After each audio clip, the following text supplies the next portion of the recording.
பரஜாதி பசங்க தான் இப்படி ஃபேஸ திருடுறது, ஃபேஸ காப்பி பண்றது, இந்த மாதிரி விஷயம்லாம் யூஸ் பண்ணுவாங்க. I already told about that.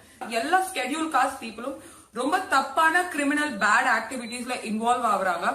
அதனாலதான் உங்க காஸ்டுக்கு இவ்ளோ ப்ராப்ளம்ஸ் வருது. சும்மா ஒன்னும் ஸ்கெடியூல் காஸ்ட் யாரும் இப்ப பேசுறது இல்ல. I understand now. இண்டஸ்ட்ரியில இருக்க இந்த schedule caste directors, schedule caste cheap people தான் எல்லா வேல்யூமே பண்றது.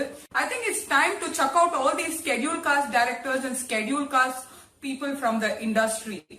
பிக் பாஸ் மூலமா பிரபலமானவங்க தான் நடிகை மீரா மிதுன். அதன் பிறகு அவங்களை சுற்றி பல கான்ட்ரவர்சியான விஷயங்கள் எல்லாமே இருந்துச்சு. அதன் பிறகு சில படங்கள் எல்லாமே அவங்க தலையை காட்டியிருந்தாங்க. இந்த நிலையில் 2021ல் பட்டியலின மக்களுக்கு எதிராக அவங்க பேசின ஒரு பேச்சு மிகப்பெரிய ஒரு சர்ச்சையும் மிகப்பெரிய ஒரு கண்டனத்தையும் எழுப்பியிருந்துச்சுங்க. அதை தொடர்ந்து அவங்க மேலே 7 பிரிவுகளில் வழக்கு பதிவு செஞ்சுருந்தாங்க. இந்த நிலையில் அந்த வழக்கு தொடர்பாக ஆகஸ்ட் 2021ல் அவங்க போலீஸார் அரெஸ்ட் பண்ணுறாங்க.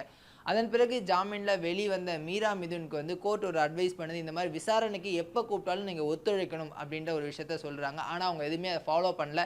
அப்போ ஆள் அப்ஸ்டன்ட் தலைமறைவாயிட்டாங்க. அதுக்கப்புறம் எங்கே இருக்காங்க என்ன ஏதுன்னே தெரியல. போலீஸார் பல முறை தனிப்படை அமைச்சும் அவங்கள கண்டுபிடிக்க முடியல. பாருங்கள் நம்ம போலீஸ் தலைமை எப்படி இருக்குது பாருங்கள்.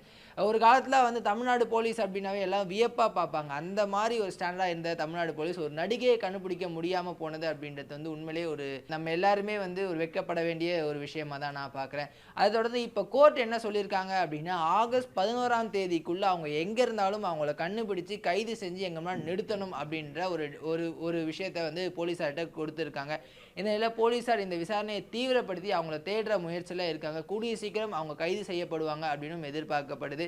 மீரா மிதுனோட கைது குறித்து நீங்கள் என்ன நினைக்கிறீங்க அப்படின்றத கீழே கமெண்ட் பண்ணுங்கள். தேங்க்யூ.